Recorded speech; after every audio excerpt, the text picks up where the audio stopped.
sika malagasy tony tenako rehefa nandefa fisainanana mina vina lasa neritreritro ay sika samy sika ihany no mifamatika sika samy sika ihany ny gasy samy gasy ihany no mifamotika toesaina ratsy atramizay tena tokony alana satria mila toesaina vaovao sika mila fanovana mila fanovana ireny fa tsy niteraboka tsoratry zay tena mila fanovana lehibe ka izao mba afatray ry malagasy ny fankatiave ry malagasy ny raisahina ry malagasy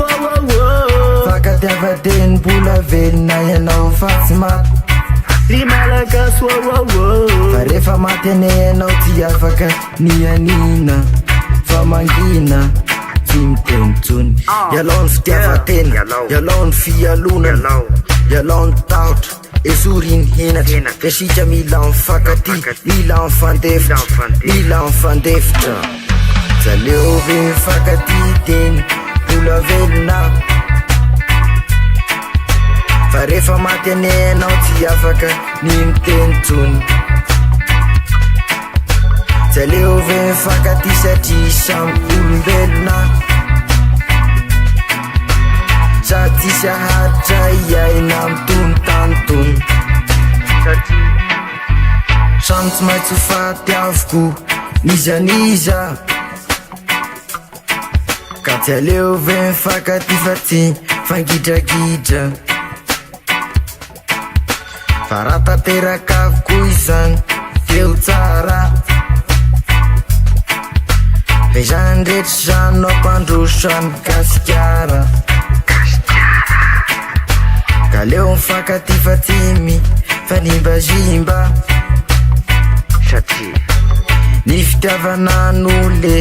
ibe indrindra ry malagasy ny fankatiave ry malagasy ny raisahina ry malagasy fankatiava-teny-bola velona ianao fa tsy maty ry malagasy fa rehefa maty ane anao tsy afaka ny anina fa mangina tsy miteny tsony zay no afatravy aminay ho atsika malagasy fankatiava aza tia tena ary alao ny fialonana